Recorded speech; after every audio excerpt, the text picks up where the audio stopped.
avec les libraires de quartier qui mettent la lecture à l'honneur avec la fête de la librairie indépendante. Elles offrent à leurs visiteurs une rose et un livre spécialement conçus par 50 auteurs de renom. Immersion avec des lecteurs à Paris et à Chennevières-sur-Marne. Isabelle Dupont et Gaël Daringos. On rajoute un petit tag 9-4. Le 9-4 ou Nueve Quattro, comme le titre de son polar. Dans ce département de banlieue, Nicolas Lacarrière est chez lui.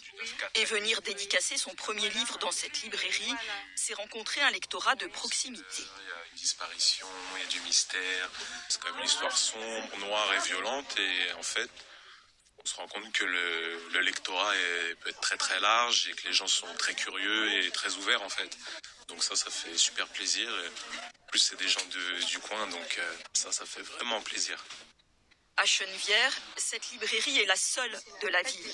En 15 ans d'existence, elle a doublé sa superficie et est devenue comme une institution culturelle locale. On va jouer un rôle aussi au niveau des établissements scolaires, des médiathèques. On travaille ensemble avec les associations. Voilà, il y a tout un réseau autour du livre.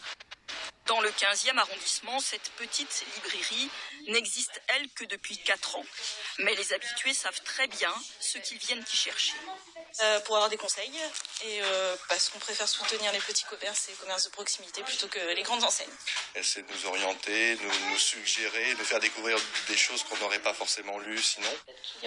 Avec les confinements, ces commerces essentiels ont connu 2 années fastes. Depuis, l'emballement est un peu retombé. Face à Internet et aux grandes enseignes, les librairies indépendantes demeurent fragiles. Les loyers sont élevés, donc on a des grosses charges. Bon, je ne vais pas vous apprendre que on est le commerce qui a la plus petite marge, donc c'est compliqué de se tenir à flot. Mais bon, ça reste un lieu. Voilà, moi j'ai une bonne clientèle de quartier qui me soutient beaucoup. Mais voilà, c'est un petit peu un combat. Ça, c'est sur la... Aujourd'hui, les acheteurs ont reçu une rose et un ouvrage avec les conseils de lecture de plusieurs écrivains, manière d'entretenir les liens avec les amoureux des mots.